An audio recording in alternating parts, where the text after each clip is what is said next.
Bonjour, je vous propose aujourd'hui le premier billet d'une série où j'examinerai nos forces et surtout nos faiblesses dans notre connaissance de la Chine dans l'enseignement supérieur français.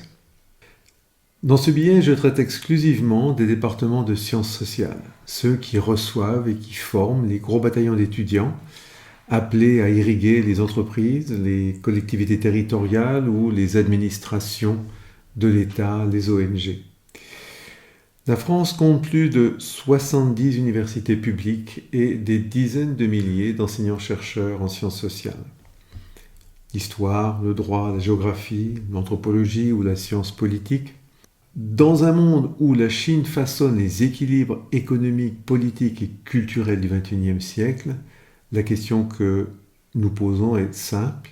Combien, parmi ces enseignants-chercheurs, sont des spécialistes de la Chine ? Le constat est malheureusement limpide.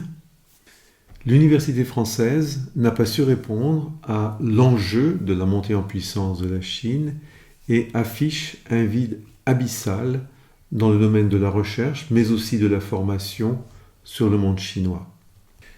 Nous allons donc faire un tour de France de nos ressources, une fois encore ciblé sur les départements de sciences sociales des universités françaises. On commencera par la sociologie, et là le tour est très vite fait, puisqu'il n'y a aucun sociologue titulaire dans aucun des départements de sociologie de France et de Navarre. En histoire, on a une personne, un historien basé à Paris, spécialiste de la Chine moderne et contemporaine. En géographie, c'est la même chose. Cette fois, il est basé à Angers, mais c'est la seule ressource que nous avons dans le domaine. En sciences politiques, une personne, une chercheuse, qui est basée, elle, à Lyon. En anthropologie, c'est un tout petit peu mieux, si l'on peut dire, puisque nous avons une enseignante-chercheuse à Paris et une autre à Lyon. Enfin, en droit, il y a deux enseignants-chercheurs, l'un de longue date, à Aix-en-Provence et un autre à Nice. Je n'ai pas inclus ici l'économie qui est un peu plus compliquée à situer, mais j'y reviendrai dans un autre billet.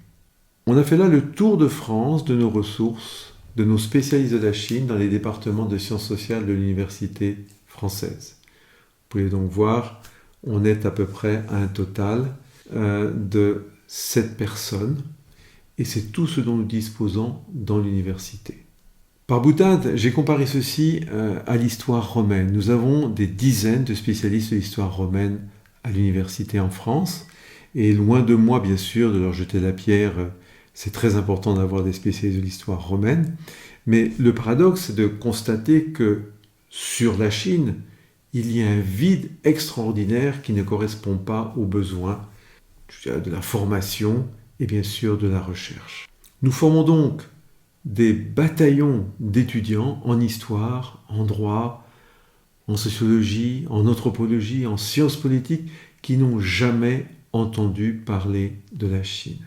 La Chine façonne le monde de demain. La Chine façonne le monde de demain. La France peut-elle se permettre de tourner le dos à cette réalité ? L'université française peut-elle se permettre de tourner le dos à cette réalité ?